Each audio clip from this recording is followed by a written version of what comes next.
Me no good. All right, everybody, welcome to Monday night. This is the March book, book number 3. It is Rich Dad Poor Dad. If you're doing, all right, where to put my phone? I need to find out what I sold.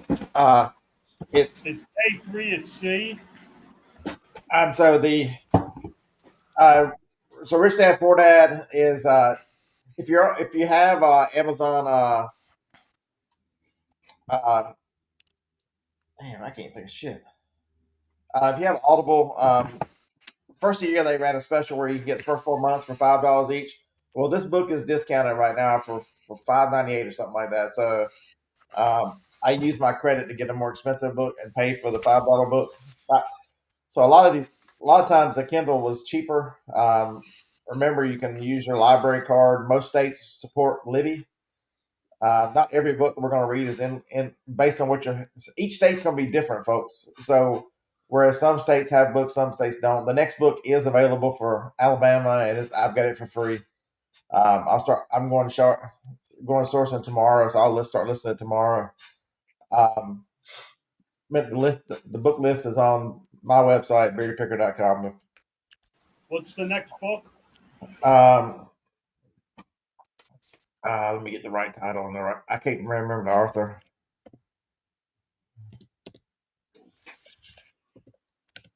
Blue Ocean Strategy. Yeah, Blue Ocean Strategy by Chan Kim.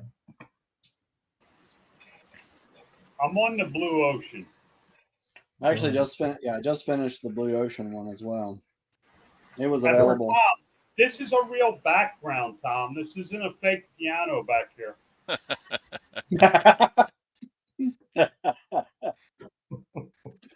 Good one, John. Good one.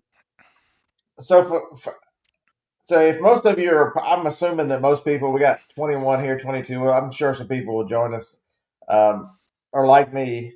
This book kind of hit home. I wish I'd have been smart enough to be like Jacob. It's terrible that the little Amish kid here read this book. How many times? How many times you read Rich Dad Poor Dad? I've completed it at least 3 times, and I've read portions of it over the years. But I actually have really kind of constructed my life around this book quite a bit. I was recommended by one of my college professors who was an entrepreneur himself, and he enjoyed teaching business classes, but he had one rule. He made up his own curriculum every single time, and he never taught the same curriculum twice. And this was one of the books that was required for that class. And so, I wish it really teaches a different way to treat money and deal with money and assets and to think about the way your life is structured. It is counter. Imagine this. In the day and time we live, with all the information's available, we're coming to find out that you've been fed a lot of lies, and it doesn't matter what side of the aisle you're on politically. You're getting lies both ways. You're getting medical lies. I mean, just look at the fact that the food pyramid, for the most part, they're coming to find out that the food pyramid is built on marketing from the sugar companies because they wanted to sell you more sugar, and most likely it's exactly opposite what it should be. Think about the lies and everything. There's a reason he talks about it. I think in around chapter 3, he starts talking about they don't teach financial literacy. I mean, financial literacy is a term he uses a lot through this book. Financial literacy in school, and most people never learn it.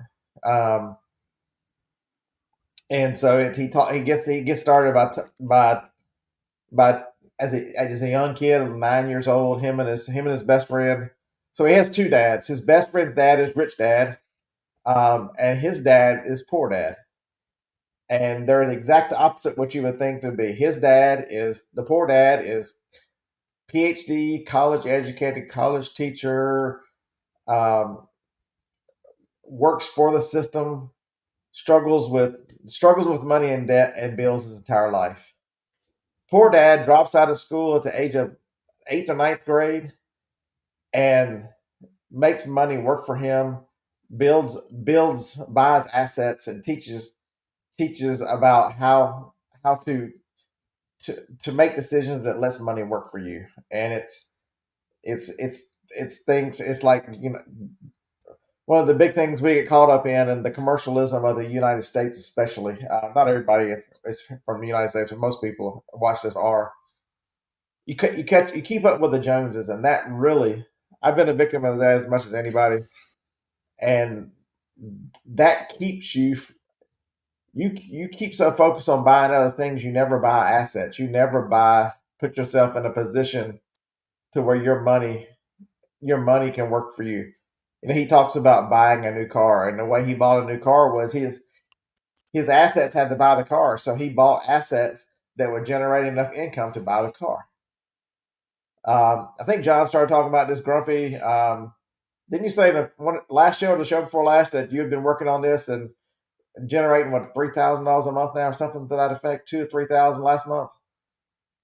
It's a different way to see things. It's buying different things. It's having the things you own generate money for you. You're watching some of the smart folks. I watch some people online. Like there's a guy who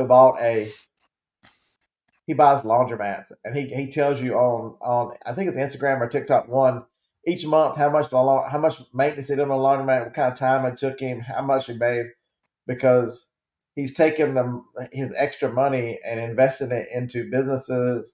A lot of people do real estate, like I don't know why you got a Michigan hat on tonight. I was just trying to see how long it would take you to notice.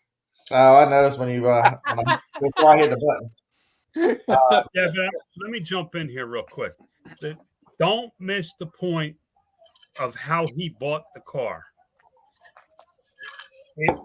It wasn't, I can't afford that. He asked himself the question, how can I How afford? can I afford that? Exactly. Look at that's why my tagline is what it says. That is my favorite line from the book. How can I afford to never work again? And that comes way later in the book. That was around chapter 10 or 11. Mhm. Right. So it definitely, he says there's a distinct difference in the way people look at things. And most people will tell you, I can't afford this or I can't afford that. But the correct answer, and the person who has got financial literacy, and even if it's something that you can afford, they also answer the question the exact same way. Well, should I do this or not? Well, how do I afford to do this? It's not, it's not just immediately run out and be very. He's also very, very sure. He's. I like one of the parts of the book where he talks about, because right now you see a lot of commercials for, because he talks about investing in stocks in the later chapters, and stocks as assets and buying assets and having the dividends and stuff generate and their over time. There's never been a creator of financial wealth in the stock market over the last 130 years. And so he talks about, should you go the cheap way and because right now it's all the rage on TV about, not, doing it yourself, the cheapest way possible, all the different companies that do all the cheap trades.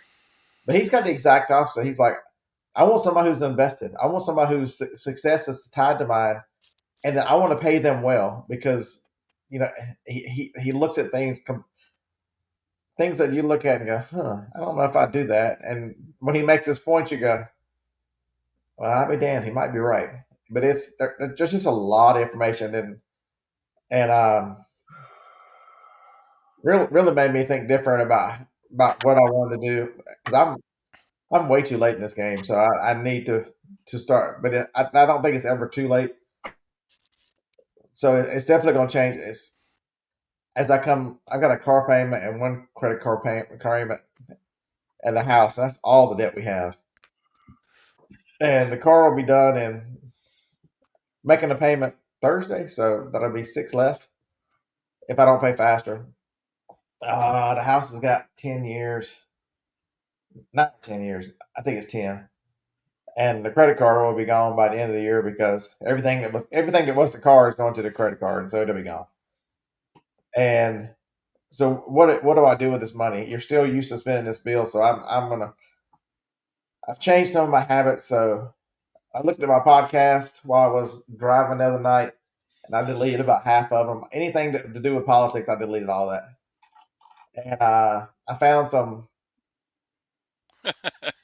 I found a couple of business podcasts. I found a couple of guys I was listening to the other night. Where the hell is Scott? I know, right?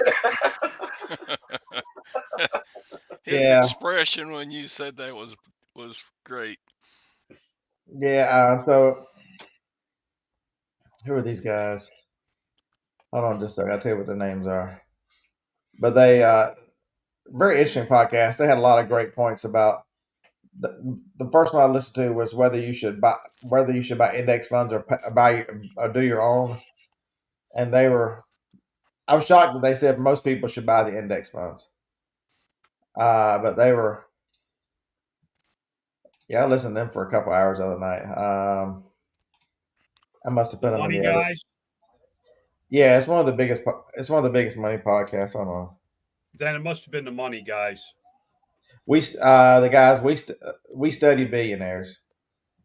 Okay. These guys.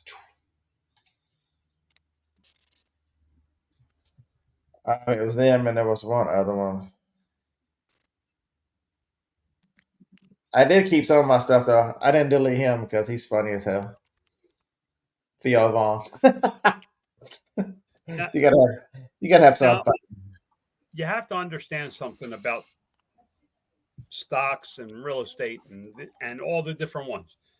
There are times when you should trade on your own. Right. Or for yourself, or through a broker that you trust that you pay very well to trade for you. But then there's also times when you should ride a RET, which is a real estate investment portfolio, something like a Grant Cardone or something like that, or an ETF index fund with a very low cost. And that's because you need an asset. You need assets that you can just dump money into and never worry about again. And for most people, dumping large sums of money into the stock market is like throwing darts at a dartboard unless you buy like an ETF or something like that. I think he makes a very big distinction between assets that you understand and an asset market that you don't fully understand. I buy into REITs. I'm not with Grant Cardone, but I do buy REITs, which is a real estate investment that's a portfolio. But when I trade stocks, I trade more of an individual stock because I understand the stock market and I trade the market a lot. So there is a distinction between when you should buy a total index fund or a individual.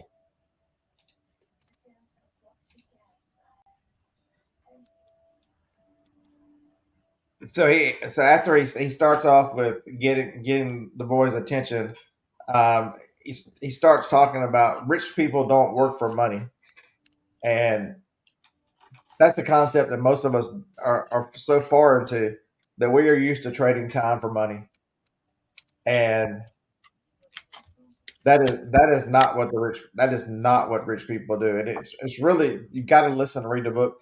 I'll do a terrible job of, I think through this year I'm using you guys to hold me accountable to get through these books. Then I'm trying to hold Flippin' Ain't Easy accountable, but he's not listening so far.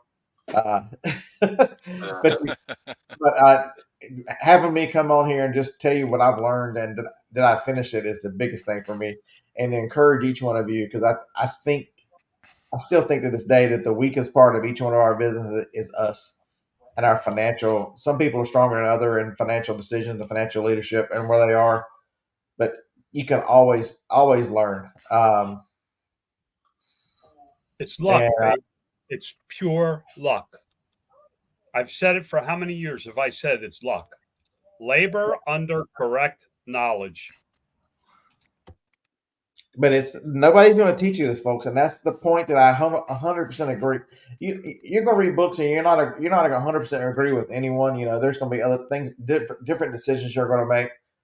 But the one thing that he says, he talks about learning financial literacy, and really that you're not taught this in schools, and it's up to you to find your own education, because there's nobody, you're responsible for yourself. Nobody else out there is going to take your financial responsibility upon themselves, and it's something that you have to work into and build up to.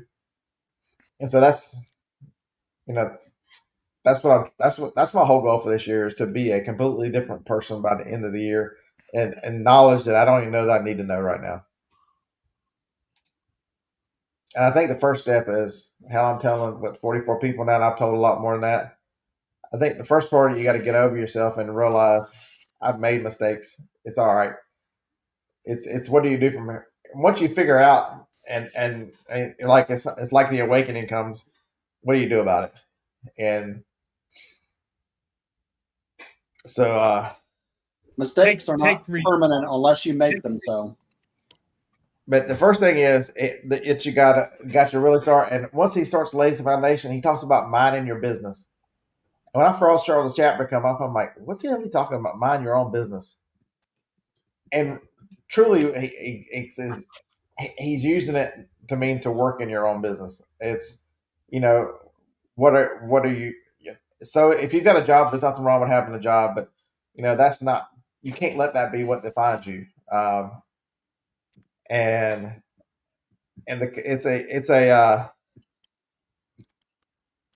not relying solely on a job. If you guys don't know, as these companies try to find ways in the 80s to make more money, and they divested out of the retirement plans, and the 401k was a huge transfer of really a wealth transfer and a transfer of responsibility. It really pushed, for the most part, it took a lot of pressure off of corporations and put it squarely on the shoulders of the government. Because people that are working jobs from my age, from the 80s on, for the most part, unless you work for the government, which is ironic, do not have pension plans anymore. There's very rare companies have pension plans like they did throughout most of the 20th century. And all right, Eric, have a good one, buddy. And so that's why you have to mind your own business. You have to take responsibility for. And he gives a lot of numbers and kind of stuff to figure out what kind of money you need to do different things. I'm terrible at explaining. I knew whenever I saw this, I'm like, yeah, I'm gonna be terrible at explaining this book. But I just encourage you that this is one that's very applicable to your life if you allow it, and you. It's another one just like the one before.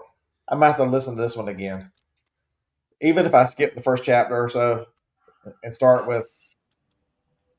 I was just going to say that this is a book that you need to put on the shelf and go back to 6 months from now and skim through, and a year from now and read it cover to cover. I've read this book several times, and I said, I really hate reading this book because it's always just about real estate. And I went into it with an open mind this time, and I seen so much more information in it than just being about buying real estate. So that's the one, John. That's the one that made, and that's the point that I got to get to, because the point that where you got the tagline, the thing that I'm earlier in it than me. So the one thing that I have to work towards, because he said, once you see the first opportunity, you will see opportunities for the rest of your life. And he gave the example was him and his buddy Mike were working for Rich Dad, and Rich Dad was paying them, and then they were bitching about how little he was paying them for the couple hours they were working on weekends, and they were giving up things. So then he convinced them that they were working for free, and they had to figure it out. They had to figure out their opportunity. And so he had been spending all his money on comic books. And so as they were working for free the next couple of weeks, he watched the manager, I forget the lady's name, but she's someone that's very well thought of in the book, who would take the magazines and tear off part of the cover and wait for the rep to come in Saturday afternoon right after the boys got off, and they get credit for them, and she throw them away.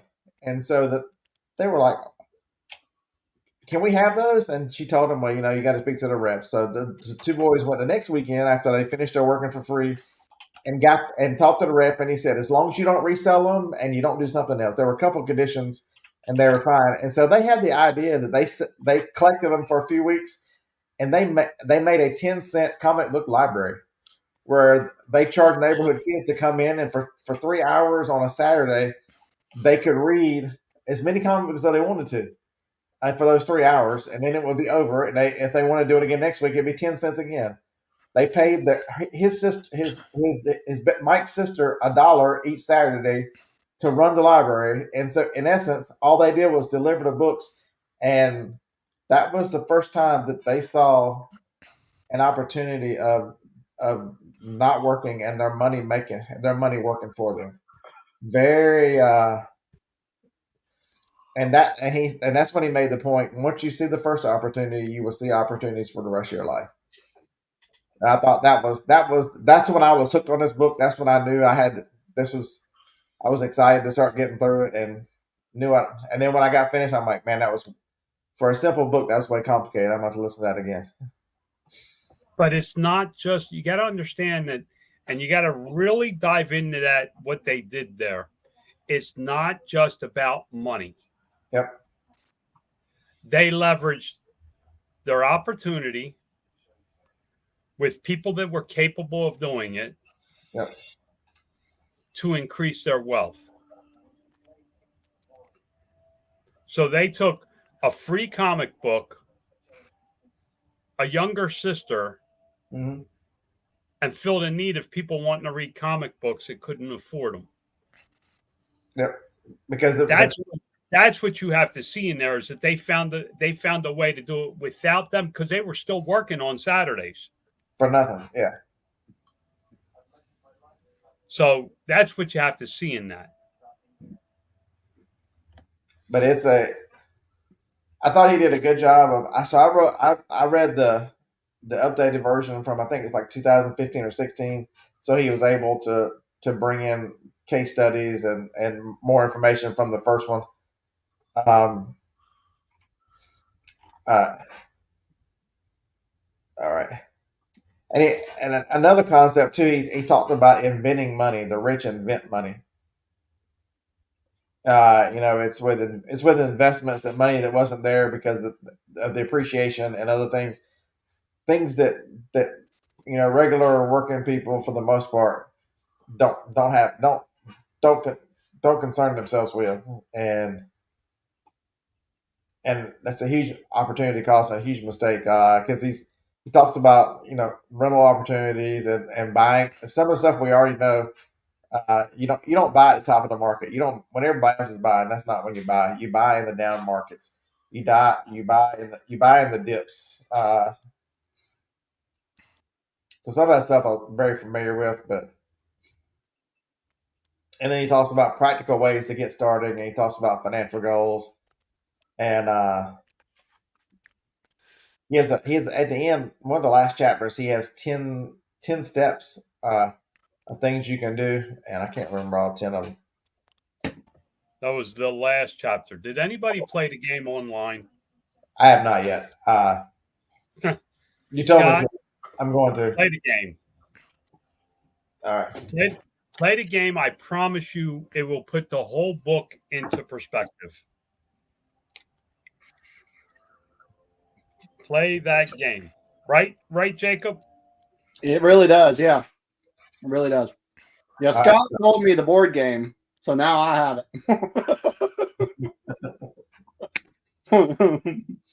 I found it. If you find that board game yard sales or whatever, I find it like once a year. It's worth about $100. Mm-hmm. It's a bolo. It's definitely a bolo. Absolutely.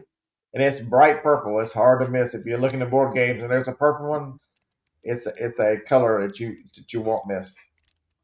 Yeah, but there's the kids version as well. Yeah, the kids version. They both sell well. I think the kids version is probably $60. It's not nearly as financially, but it's still. But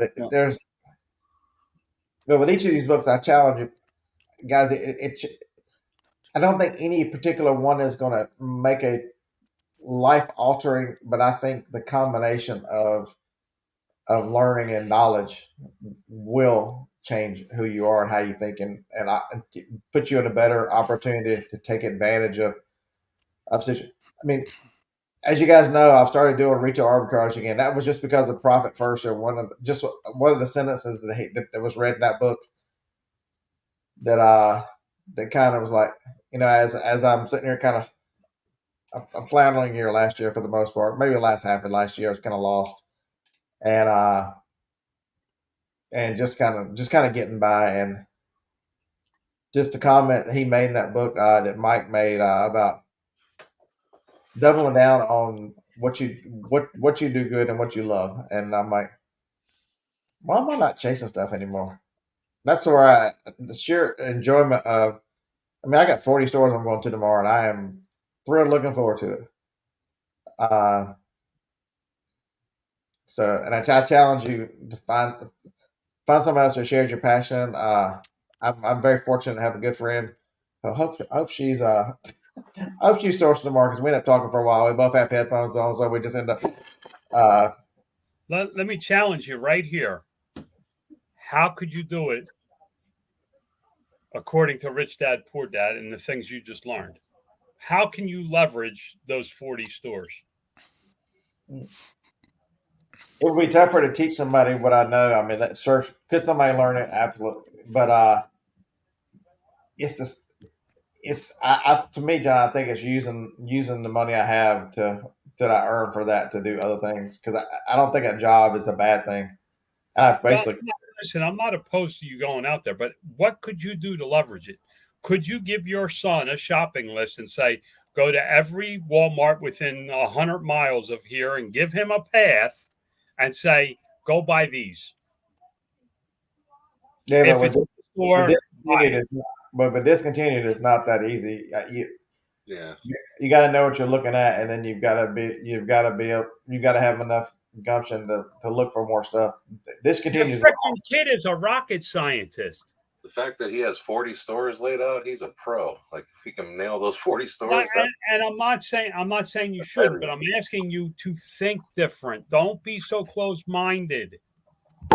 Open up, because there's more opportunity. Because if you put Jacob out there for 40 stores, then you can find another 40 stores to go to, and you double the number of stores. I'm not saying do it. What I'm asking you is to see the opportunity that is out there to be able to leverage that to more. I know that the definitely leverage is to pay someone to do. I get that part of it. Okay. I just don't. Because you enjoy it, then you should do it. I'm opposed. You should do it. And I still don't want employees, John. I just don't. Sorry, I just don't. Eventually, you'll want employees when you realize that you can leverage that, so that you have the freedom to do things, to buy other assets, to get further ahead. Right, Jacob? Okay. Well, I'm not there yet, but maybe by the end of this year, let me catch up again, and maybe I'll think differently. Right now, there's baby steps. There is. I guess what I'm saying is, remember, once you see the first opportunity, you're going to see other ones. That's what I'm trying to get you to see here, is that the leverage of hiring somebody to do this for you. Remember, pay best money to hire smart people. Opportunity. Don't be so close-minded to opportunities. And I'm not saying don't get caught up in it. You should go out there and do it because you enjoy it. Yeah, but there's always other things to leverage besides that one aspect too. So that's looking at the whole opportunity as a whole. Yeah, I've been accused of being a control freak. Yeah, I think every entrepreneur has a little bit of a control freak issue. And part of it's the opposite, Phil. I have managed people for so long. You guys, you can't imagine. Just think about this. So I worked in the restaurants 25 years. 20 of those 25 years, I was a minimum of a general manager.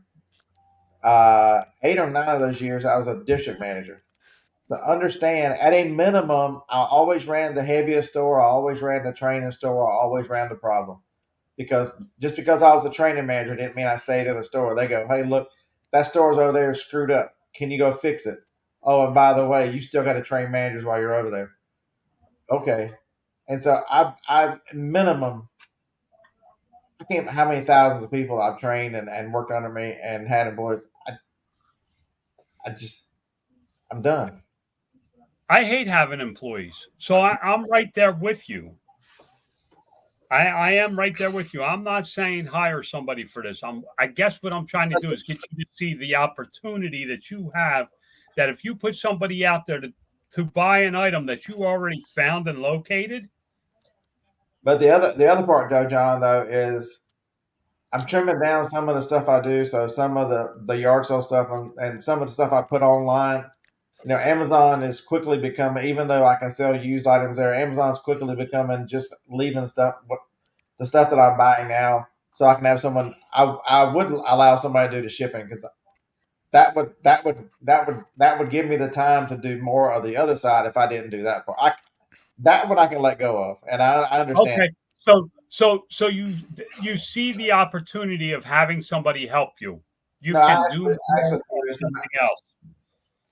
and I actually am setting up the building. I'll show you all camera, John. One day, right before we start the show, there's a huge set of shelves over there that all have all the new stuff that I've been buying. None of that's so when I shipped between last night and today, I shipped 60 items, and of those 60 items, 4 were at the building. 4. The rest Where of were the them, other? they were all right here. And so that means somebody could walk up to the shelves and pull them. Oh, when you say building, you mean the storage building off Storage property? building, yeah. 4 were in the storage building, and 56 were here at my shed, at my building. See, that's the way. That's much better. And somebody could come behind me and just pull those. I've got all the boxes. Right now, so the items that I'm buying, I'm working with the boxes. So new box now is a 1044. That box is amazing. Most of the stuff I've been selling fits in that.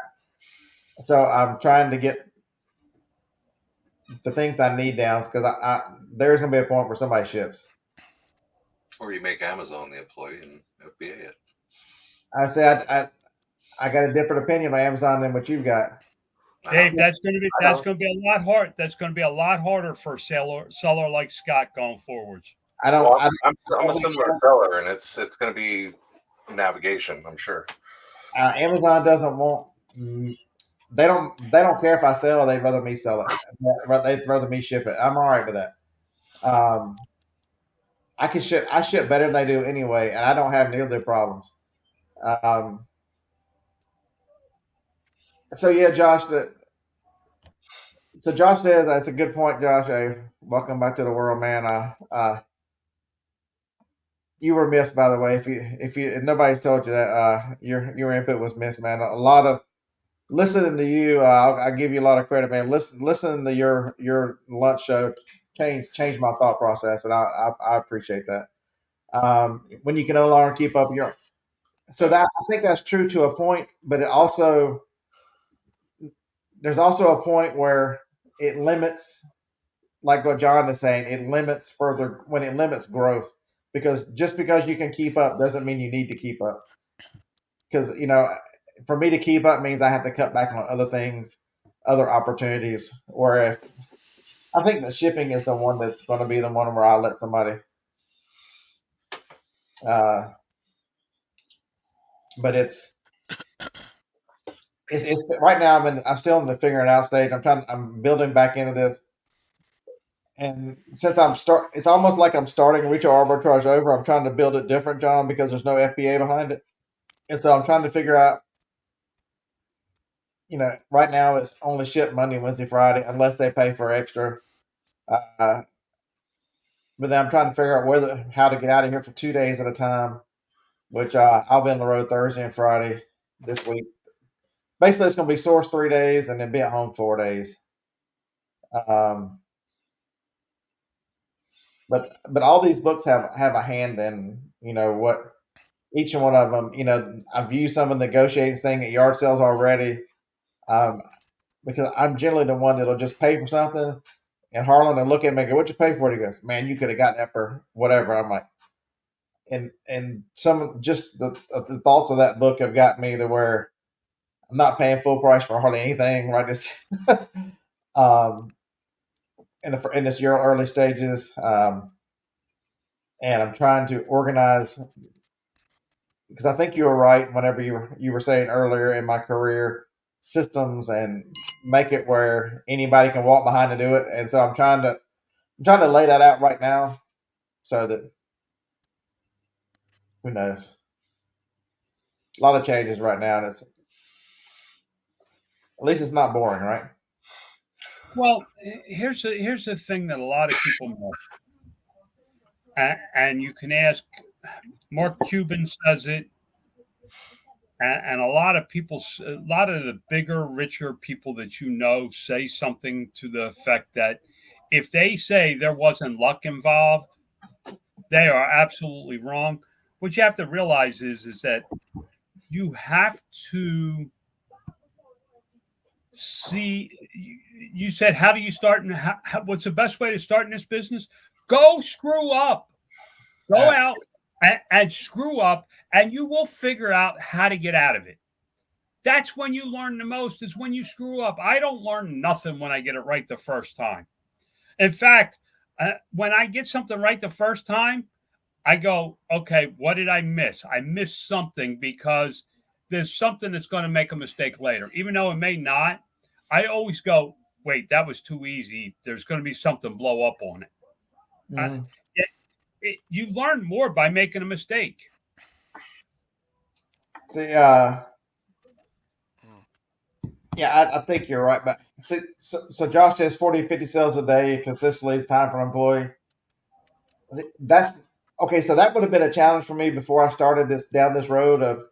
So the problem with me and letting go of as much of eBay as I have and really restricting eBay is going to be very similar to the Amazon products.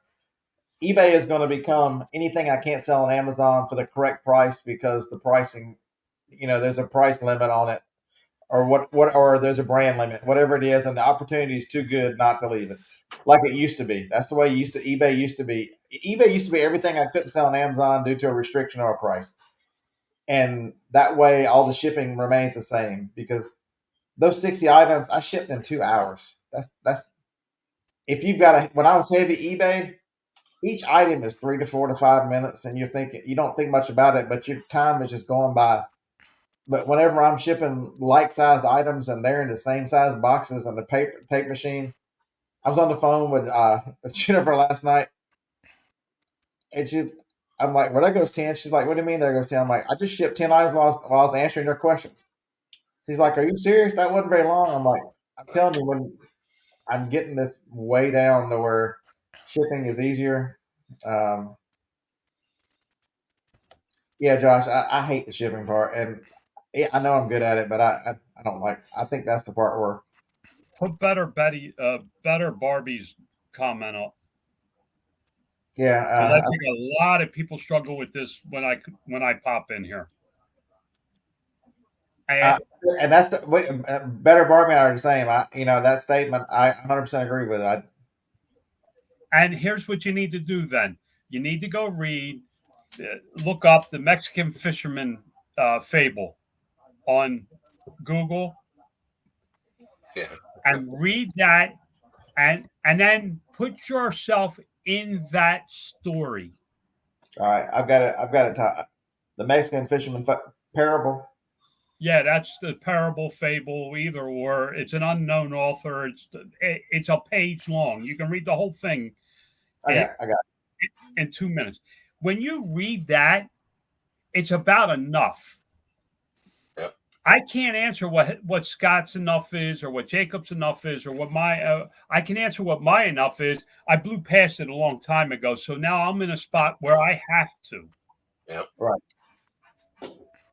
So don't compare. The point of her question is it wrong for her not to want to be huge? No. If you have enough, Be happy and tell the world to go screw themselves, to go pound sand and leave you alone. You know, you can't get caught up in what other people's dreams are. You have to live your life.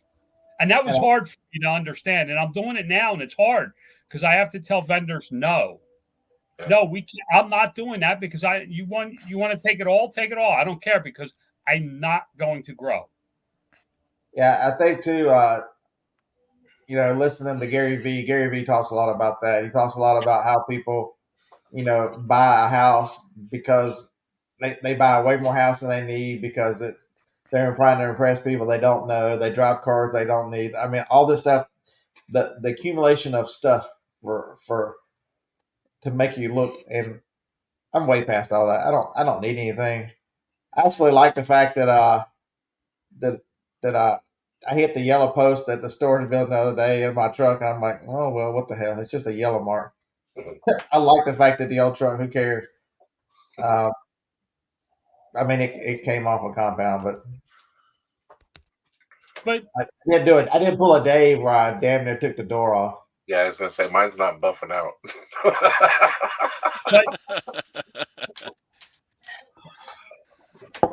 But you have to understand that, and then you go into what Josh is saying.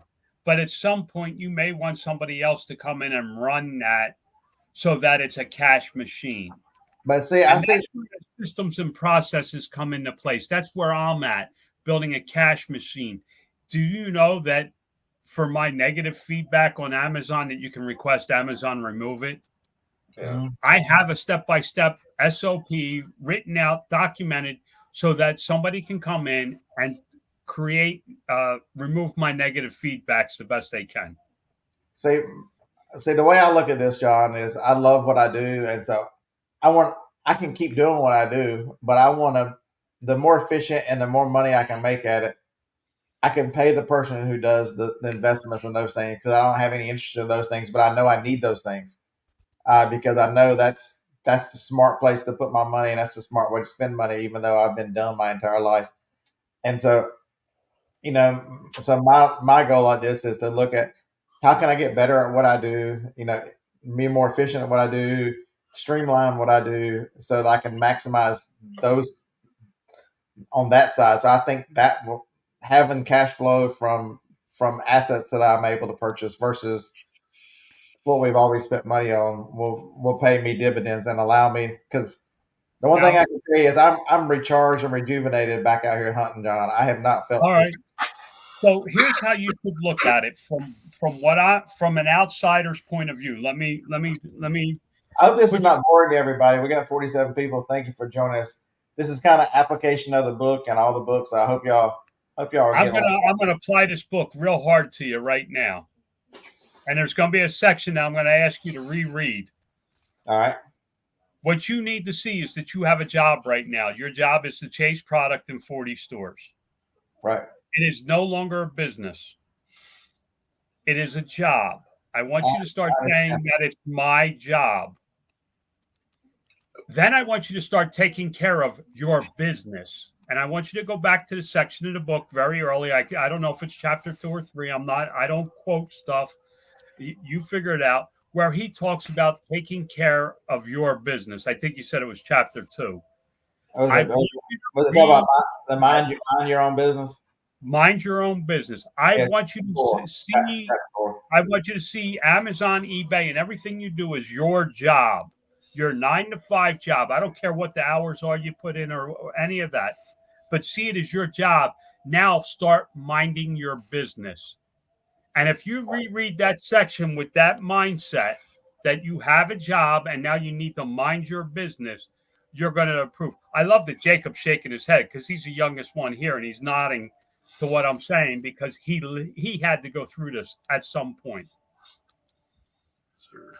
Hey, Biff, I appreciate that, man. I see you in a lot of chats. It's I just, to be good or bad, I show you what I do online. Why I'm selfish for the book club because I want to learn and I think other people can benefit from it. The conversations we have.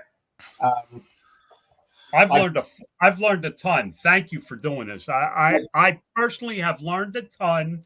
I've read both books now with an open mind that I've read previously. I read them again with an open mind and applying them to where I'm at in life now. And it has made big differences in my life. Because the one thing I can tell you is like the 5 people here are pretty good. I tell people all the time, surround yourself with people. John is a bigger seller than me. He's seen more things than I've seen. So I need a person above. You need a person below. I don't consider anybody in this group below. Everybody else will be to the side. But you need people that you can bounce ideas off of. I talk to Dave and Jake a couple times a week. Todd's a part timer. He don't care anything about it. Todd's but you can if you ever figure it out and source like he does, man, and he has built some serious. He's built a serious process. I aspire to beat Todd one day. But it's you got to have people you can bounce ideas off of. I appreciate Jennifer's probably not listening, but she's been a big help. Helping motivate me to get fired up to do retail arbitrage again. She never quit. She's I've actually learned a lot more skills, a lot more categories than I did the first time around.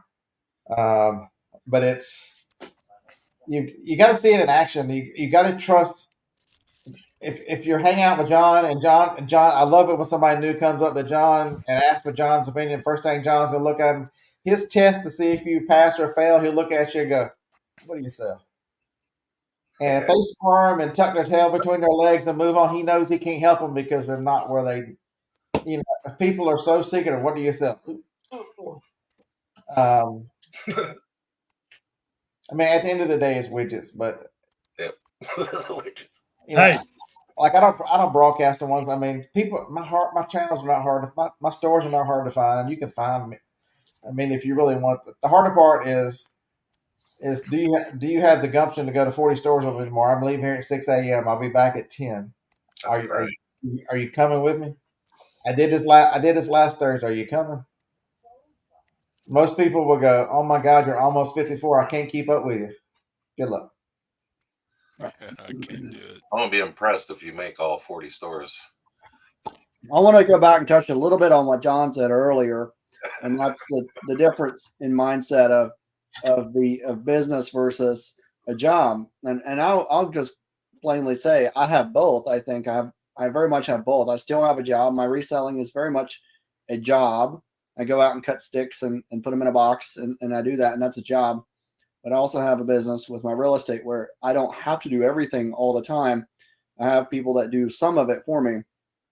But along that same line, I'd like to see if maybe we might want to add another Kiyosaki book to maybe at the end of the year or at the end of whatever your list is. Mm-hmm. And that's called Cash Flow Quadrant. And it's a fantastic read if you get the concepts of Rich Dad Poor Dad. It's an expansion on that same concept of whether you have a job, a small business, a business, or an investor. You can potentially move through those different phases, as well as maybe you're in different phases at the same time. But that's another great book, Cash Flow Quadrant. Yeah, Josh does Cash Flow Quadrant. Great. Somewhere, but so I'm doing the one book as the group, but I'm reading 2 others, so I'll probably add that one in a couple of books.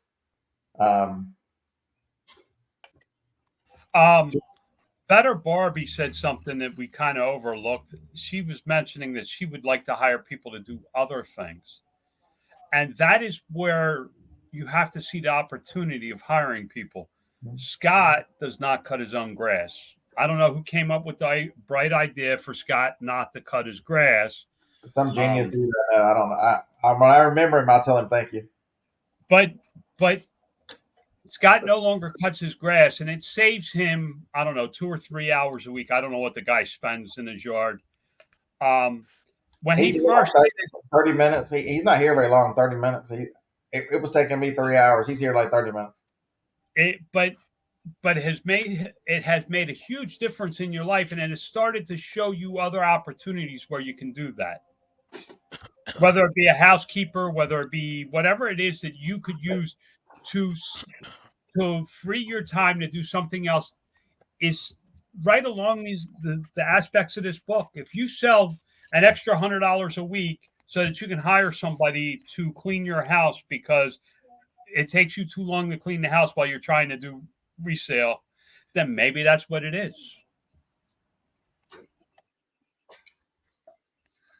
But it's, because I was getting all prepared to start, taking some overnight trips. Because the one thing I'll tell you, and Barbie, I encourage you,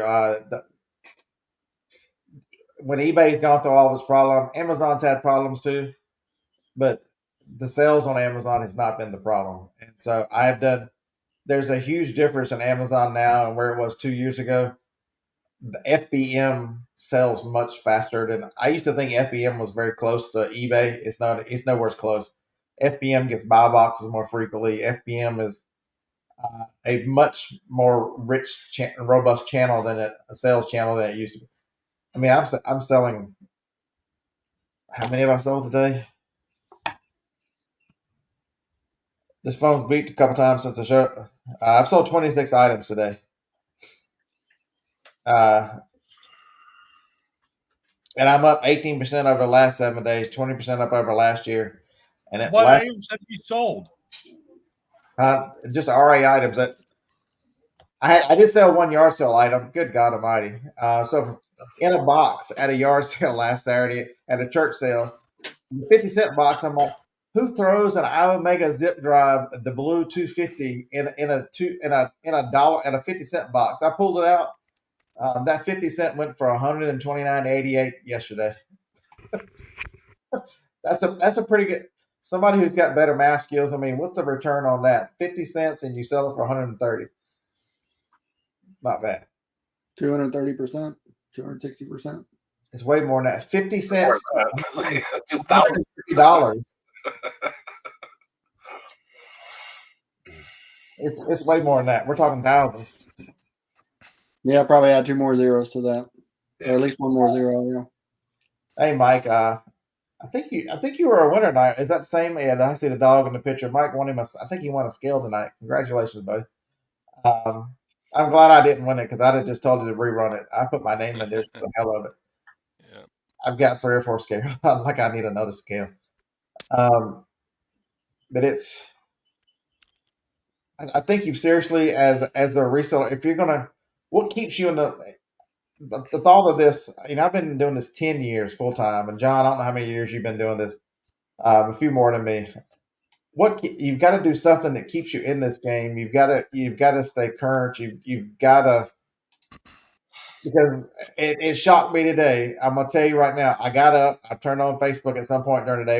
It was in the afternoon, right before me and Phoebe took a nap, and someone who I admire, someone I met early on in this game. I met her in 2015. Walked away from Amazon today. And I've had her on my channel multiple times. I've sourced with her in person. I've met her in person.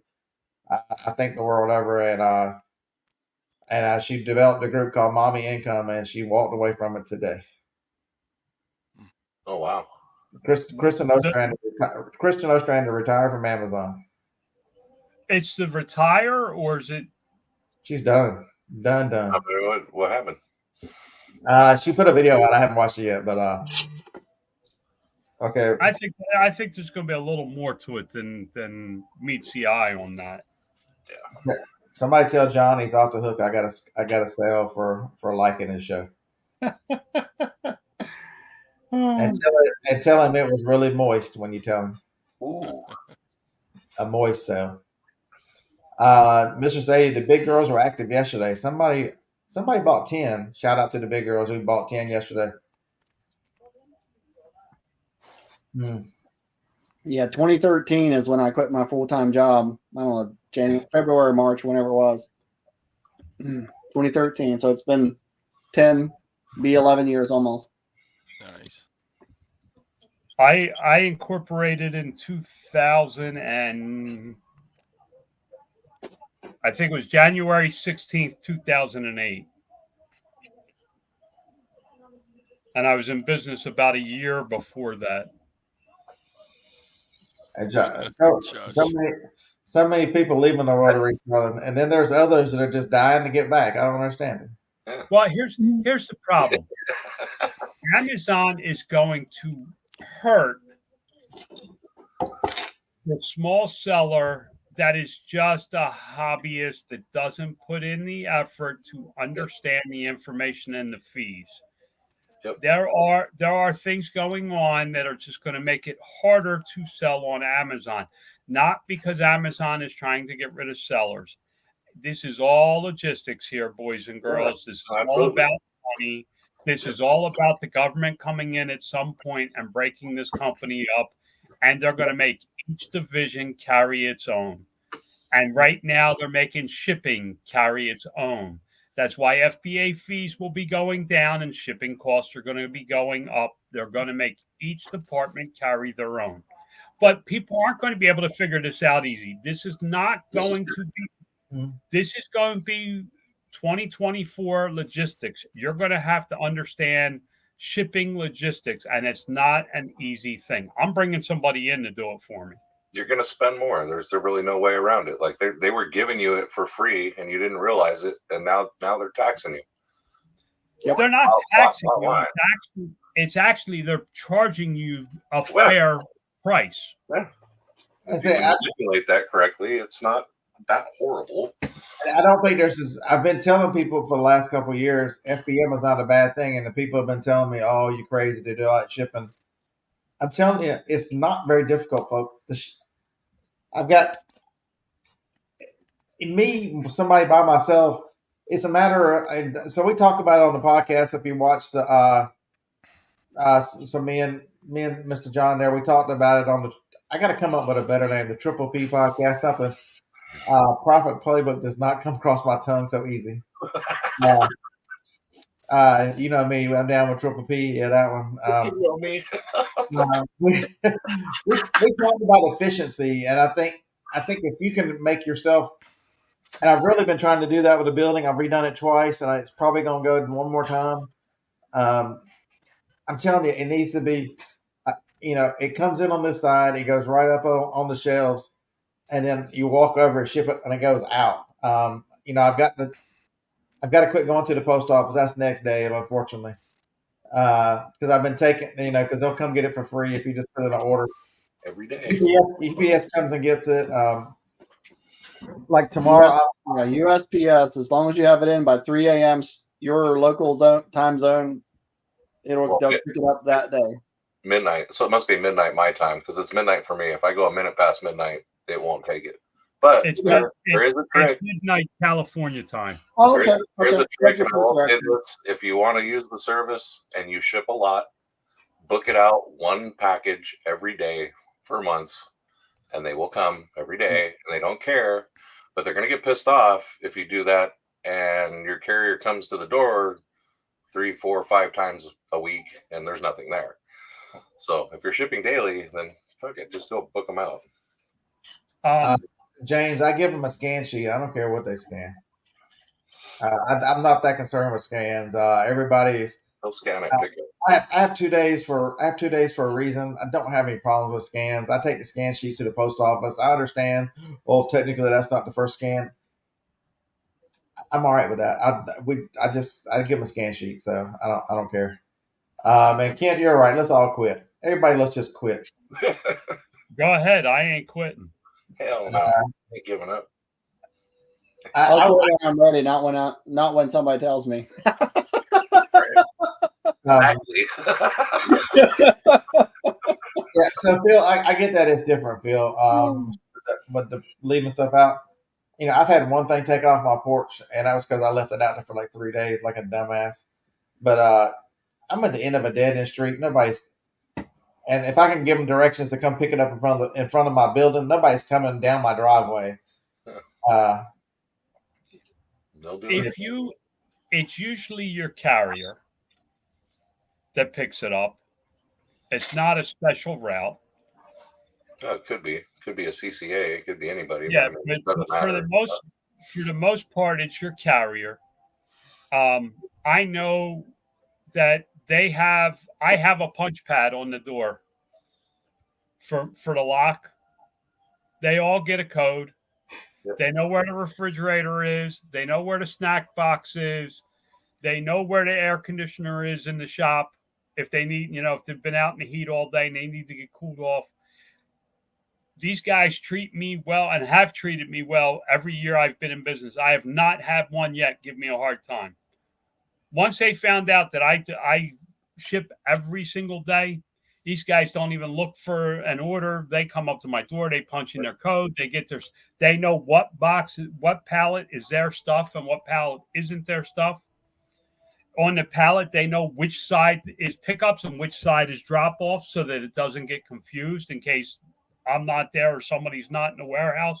You could set all these are systems and processes, and you could streamline them over the years to make them efficient.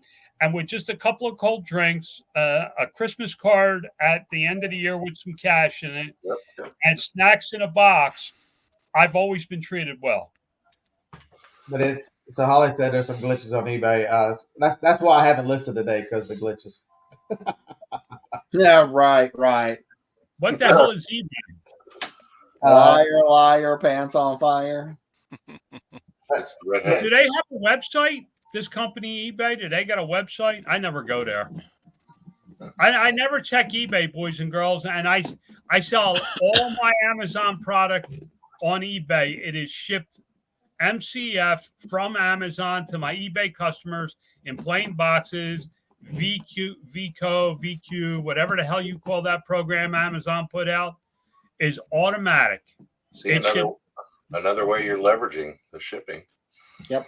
And it's 2 days. I have yet to have a package not ship in 2 days from Amazon. Yep. If I do, Amazon cleaned up that side too. If I do, it's my fault. I don't have any issues with.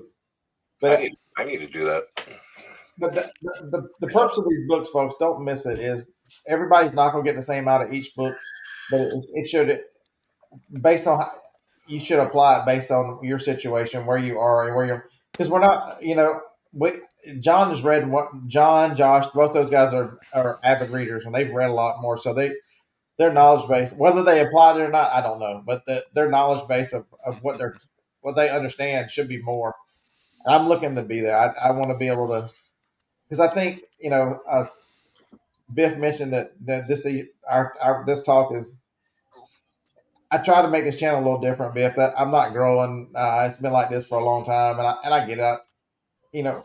So many new resellers have a hard time asking questions, or we generally stay above our heads on my chats, which not on purpose. It's just you talk where you're at.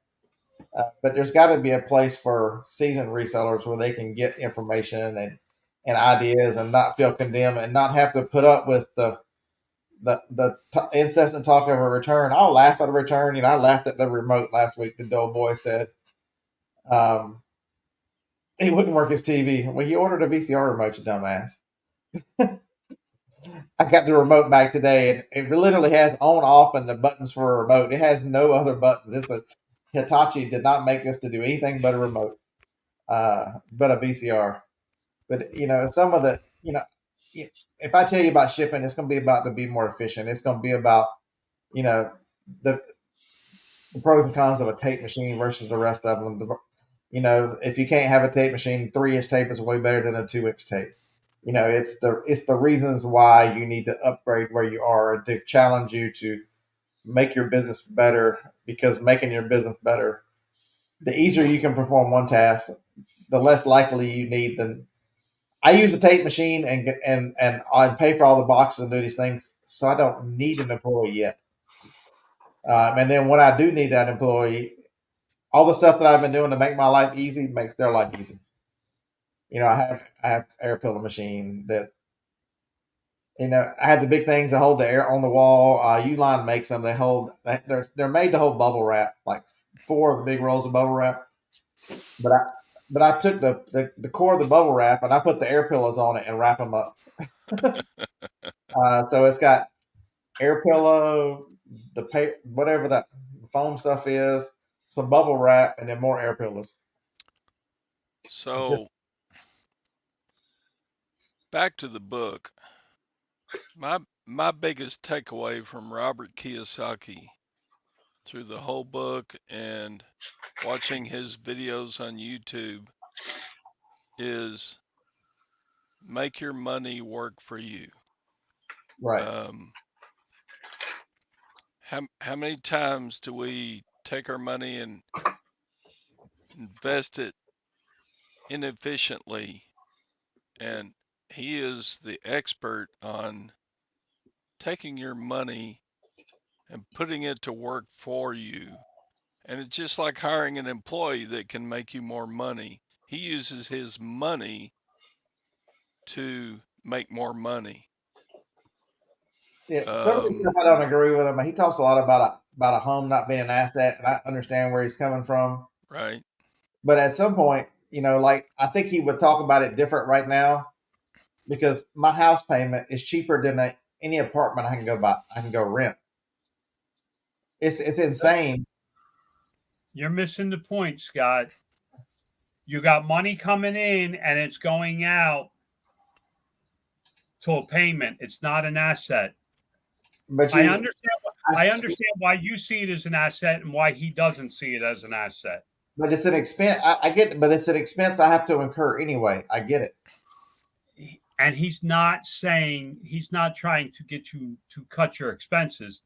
He's trying to get you to see the difference between an asset and something that is eating into you through expenses. Your house is an expense. No matter how you look at it, it's an expense. It's not building an asset. Does it go up in value and eventually you pay it off and it becomes an asset? Yes, you could sell it in the end, but it's not the asset that he's talking about. He's trying to get you to see that it's an expense. No, I get that. It doesn't generate keep cash your flow. expenses. I get the And part. keep your expenses in line with your income. Yeah, it belongs in the liability column, just like rent would. Yes, you need a place to live, and that's the difference. And as an accountant, you should see that very easily because you understand the difference between you understand the balance sheet. Yep. And that's what he's trying to say is where it belongs. Too many people put it as an asset on a balance sheet, and it belongs as a liability. And it's a mindset. It's a mindset. In my head, I think there's a point in the payment process where it crosses over. I don't think you have to wait till you sell it or it's paid off, because I think, you're splitting hairs at that point. Because as I am now, it's to do a 2-bedroom apartment in Huntsville, Alabama is $2,200 a month. That's $700 more than I pay for this house. And I think you're right on track on what you're thinking there, Scott. It's about what, from Kiyosaki's perspective, it's classifying something based on whether it creates cash flow or doesn't. And in his book, in his mind, if it does not create cash flow, then it is not an asset. But at the same time, that doesn't mean that it's not a good strategy to buy a house. And for a lot of people, I think it is. I think a lot of people, it is a good strategy to buy a house at the right time, of course. Mm-hmm. But Kiyosaki would still argue that it's still not an asset, even if it's a good decision. Right. Now, I understand his point, and I get his point.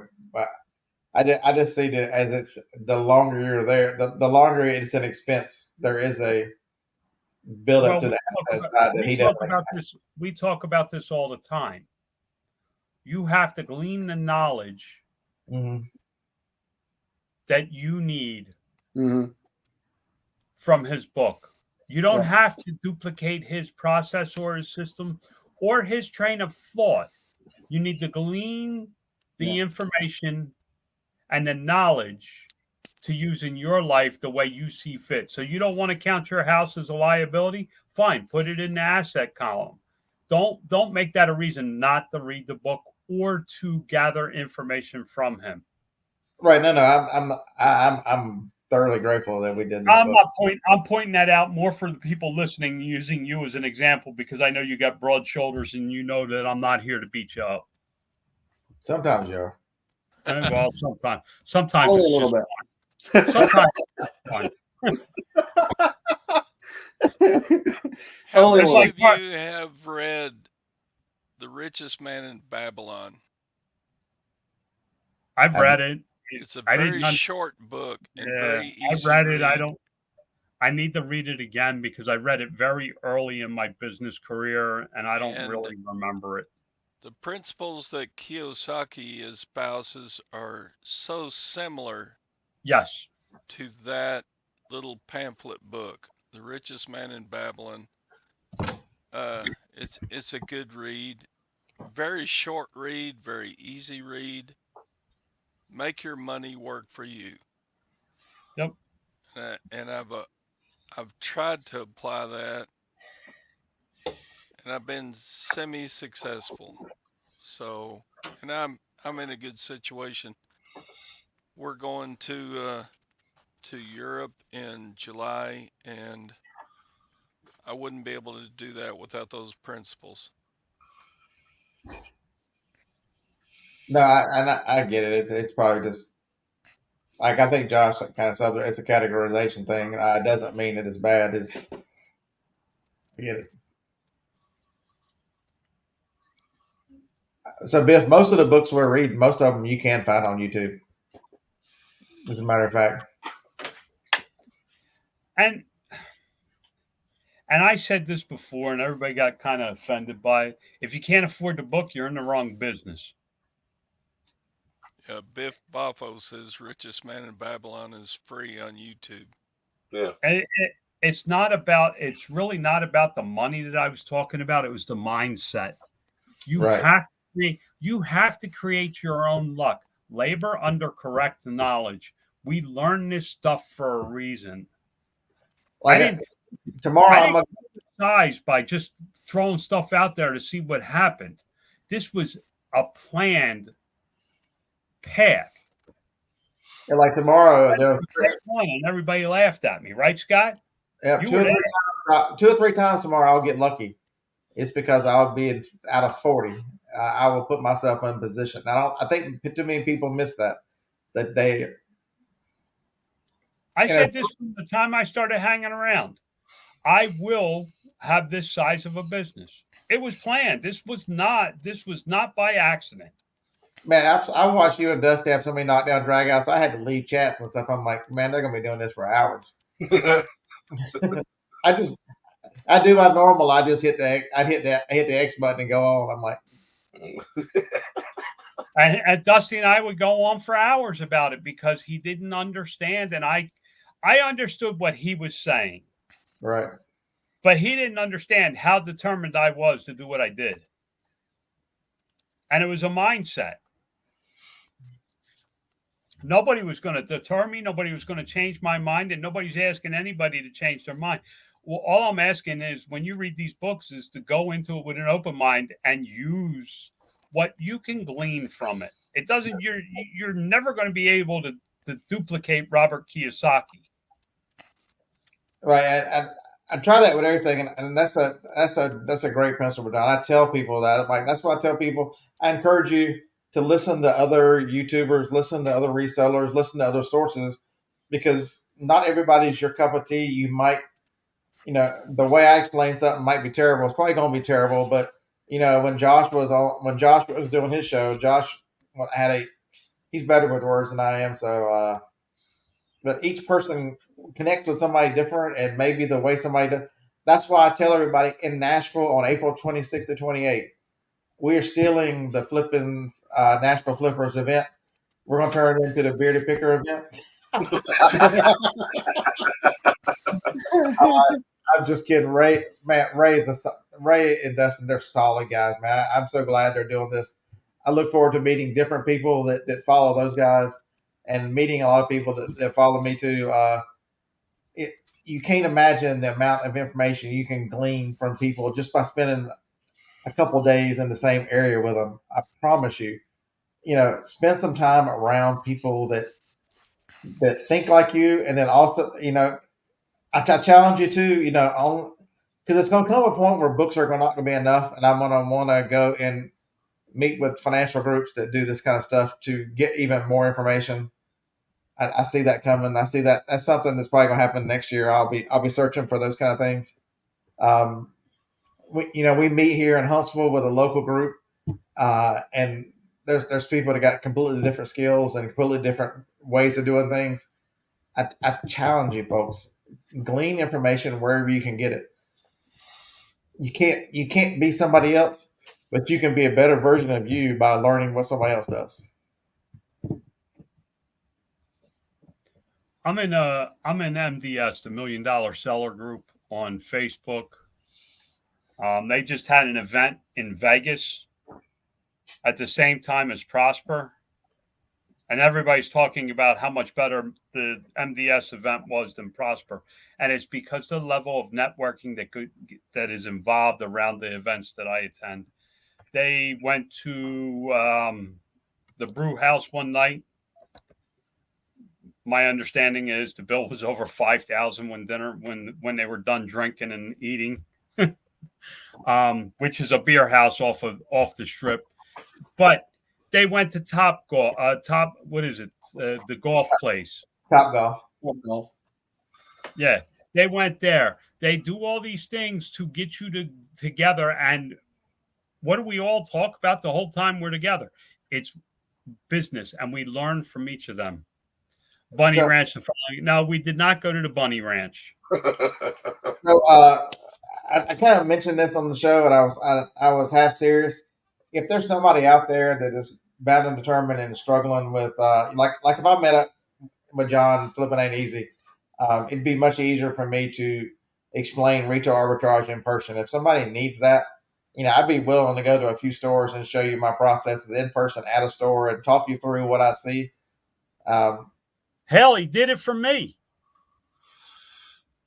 Yeah, we got and Lori like to run us over. My wife damn near put him on his ass. All of a sudden, there was a streak went right between both of us. I'm telling you. She said she was trying to help. Who was trying to help? She was mad because we put her in the way back of the van because I didn't have any seats, but the ones that came up out of the floor. Look back at Lori's way in the back of the van. I challenge you. You want to put these principles of the book. Have friends like I know when I started reading this book, I called Jacob. I told him, I'm like, you've read this book because everything I see you do is in this book. And he's like, oh yeah, 3 or 4 times. And I wish someone would have had the guts to have told me to do these kind of things early on in my. I didn't have that person. My father died when I was 18, and my mother read this book. My mother never never had that person either. My grandparents were of the Depression. They just saved everything. Saved everything, cans and all, man. Everything. Reuse aluminum foil, bent cans. Is Built to Sell on this list? I don't know. It can be. You can be in about 2 seconds. No, I'm pretty sure because that's you talk about Robert Kiyosaki and Jacob. Built to Sell. When you read that book, you'll see me every time. Everything that comes out of my mouth is from Built to Sell. So it's not on the list yet. There's only 6 books up. I haven't put the next 6 up there, so Built to Sell can be there. As long as Josh Gall approves it. And that is 100% systems and processes. Did you tell them we're in a mini suite? Lori said we're in a mini suite. I'm surprised she didn't put you on the top deck of the boat in the best place and get it for about $10. Our buffet is 1 floor up.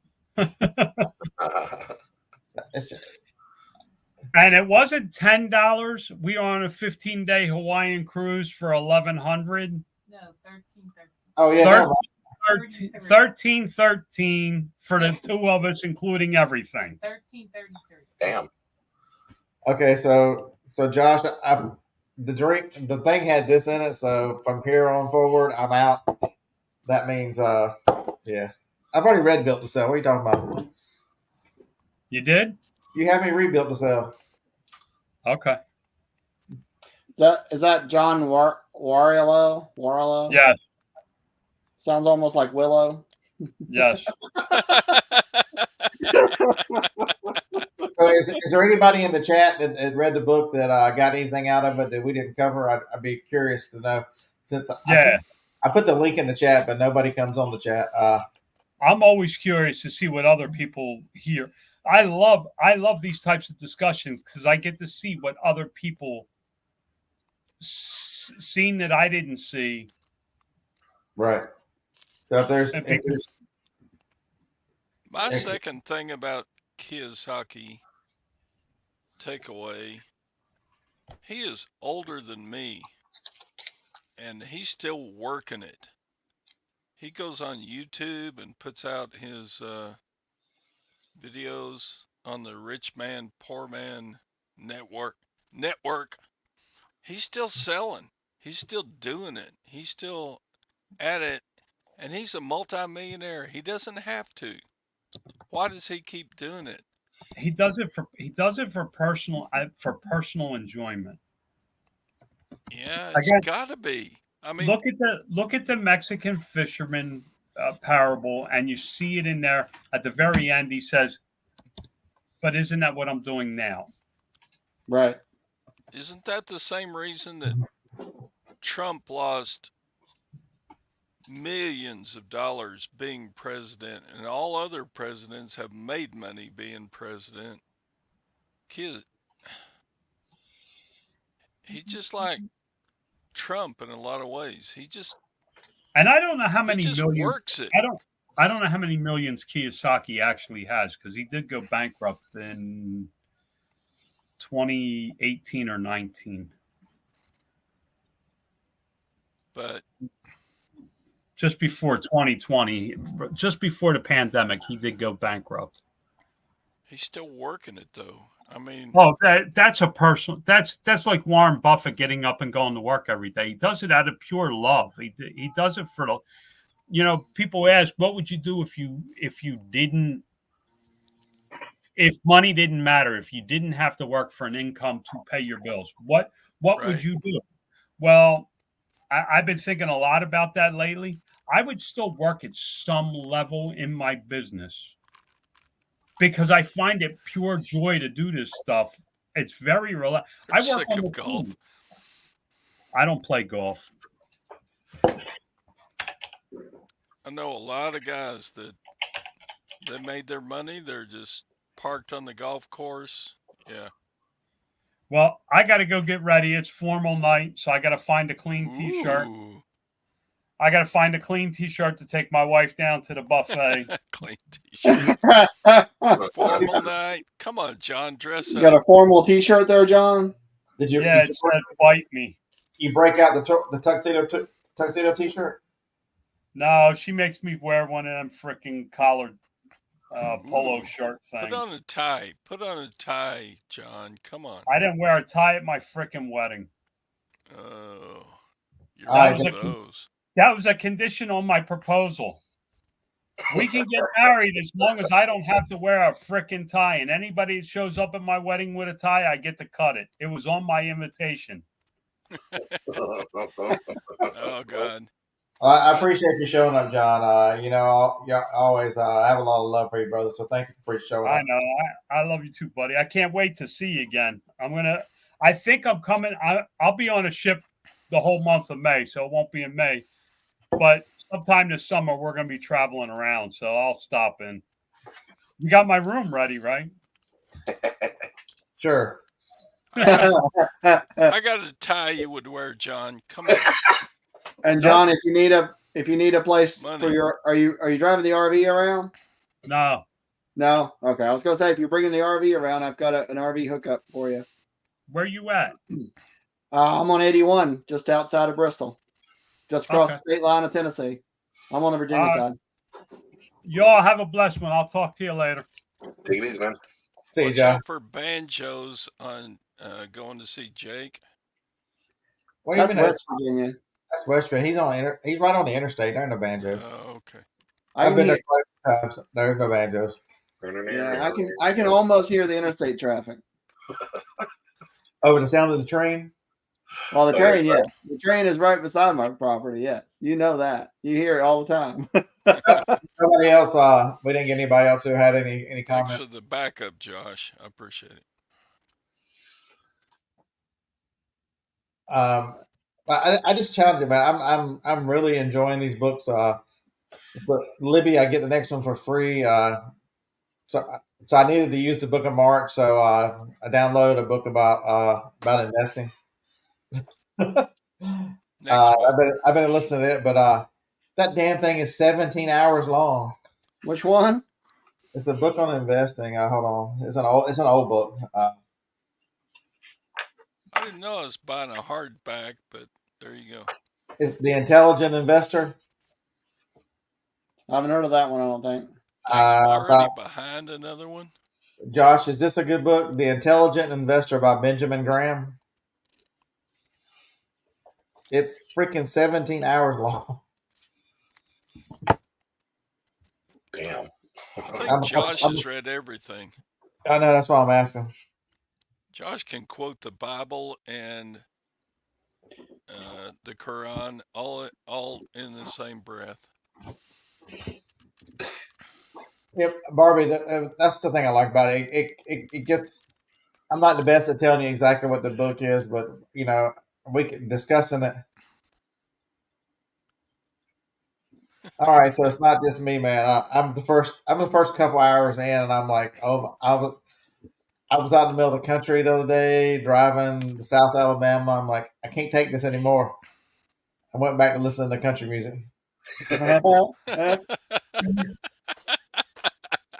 like, I'm gonna be in the ditch if I don't stop. I'm gonna be in the ditch somewhere. Let me listen to some country, crying ass country. Yeah. But it gets great discussions. For what people get out of it. Graham was Warren Buffett's mentor.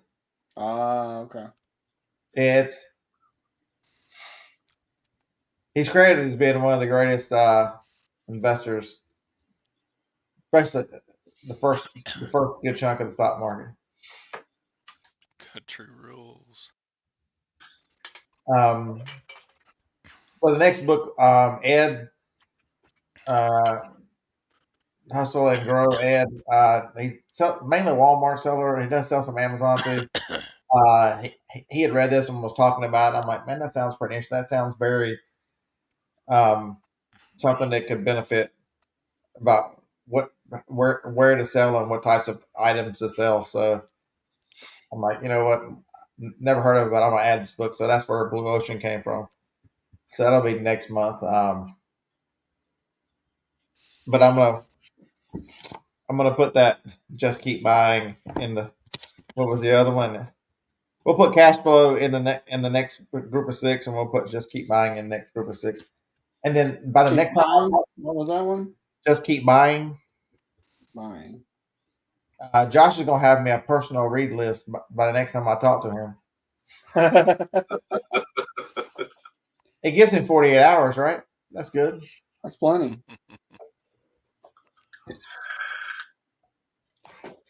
Okay, it looks like I can get the summary of Just Keep Buying. It's a 48-minute summary. That sounds good to me.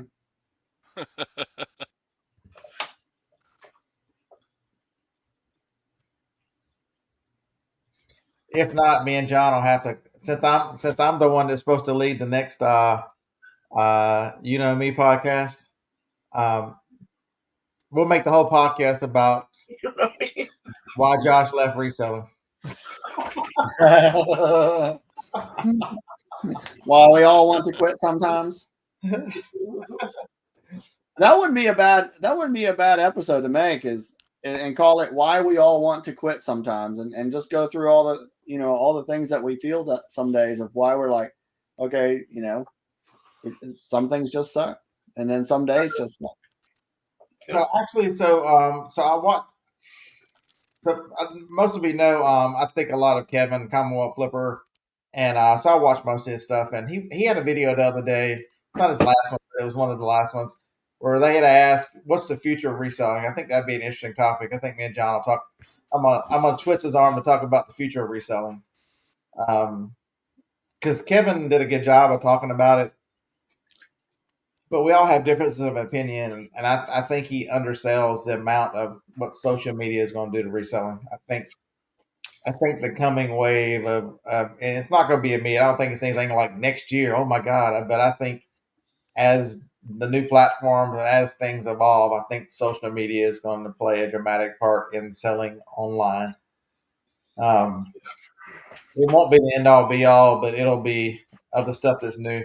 You look at district, you look at whatnot, you look at all these things. John said about the twist his arm. Sadie. That was my idea, John. So maybe give you a hint, so you don't have to. But I think he undersold the amount of what social media is going to do, and I think there's a coming. I mean, look at. You want any proof of it? The government is trying to sell you on the fact that TikTok is taking your information. They've all been taking your fucking. Always been taking your info. TikTok Shop is a huge change in commerce and all these things, and that they can't control, and they are scared to death. Just metadata. Yep. They don't want something out there that they can't control. And the other scary to me, and not to make this political, but the scariest part to me is if they can ban TikTok, they can ban anything else you can count. You can count 100 things on your hand. If they can ban TikTok, they've now set a precedent. They can now ban any website, any app, any content, any creator. Yeah. It's a slippery slope. It is. So Josh, would it scare you to think that? So there was a time when y'all didn't know Big John, Grumpy John was when he was on. So he started out selling flags. His company has flags in the title. They were buying. They had a tractor trailer that they were listing jeans out of. All the jeans were $9.99 plus shipping. Didn't matter what they were. $9.99 plus shipping, and they sold thousands upon thousands of jeans, and that's all they sold for quite a while. And we'll get him next time we're talking about something like that. I'll get him to tell you about that and how many jeans they listed per day and how they did it. John will tell you they had a system. They did this but the price was the system. The price was the price. He didn't care what they were because they bought them for a flat rate, and in the long run, it was more efficient for him just to set the same price, whether the time it took to look things up and slow down and put the human error in it. I don't even know who Dave is. Drew is. Drew Dodd. I told y'all I don't watch YouTube. I don't watch YouTube and resell. Kevin. Drew Dodd.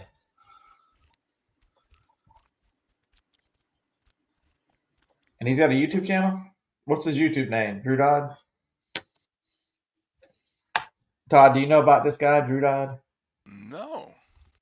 I'm about to say, why didn't you tell us about him? Tot. T-O-T-T? Drew D-O-D-D. Drew Tot? D-O-D-D or T-O-T-T? Trot. Oh, D-R-O-T. Have I looked at the wrong person? Drew. No, I've looked at the wrong person. Drew Trot? But this guy's a minister. What the hell? What's that got to do with jeans?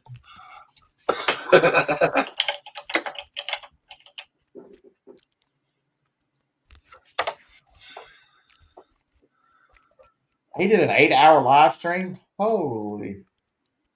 All right, he's got another subscriber. I'll check him out. Yeah, I just finished Blue Oceans today. Actually, it was a good read. It was a good read.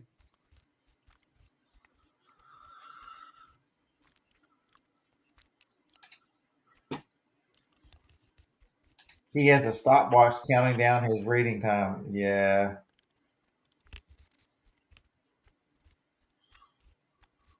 I am. All these OCD people make me nervous because I'm gonna fly at the seat of my pants, do whatever I want to, kind of. Yeah. Y'all be shocked. I've got 40 on the map. That don't mean I'm going to 40. That just means there are 40 that I want to stop at. That's why I said I'll be impressed if you nail them all. I've done the most I've ever done is 55 in one day. And yeah, that one, I hit 50, 57 or 58, something like that. 55 Rite Aids I'm at in one day. 6. In one day, and that was not the impressive part. The impressive part was I did it back to back because there's 110 Rite Aids in Philadelphia, and I wiped it out in 2 days. Not even with the wipes. That's where I hit that number. It was all the Family Dollars, Dollar Generals. Yeah, there were so many of them, like fucking everywhere. Josh, you're doing 50 a day with a full-time job? Dang.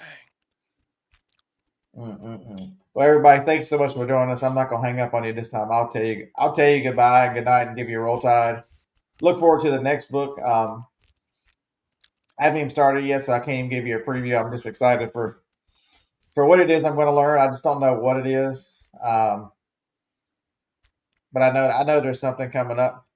So yeah, Ken. So you don't have to sit there and everybody. I want to save that for Wednesday. I'm just gonna hit the button right in the middle of a sentence.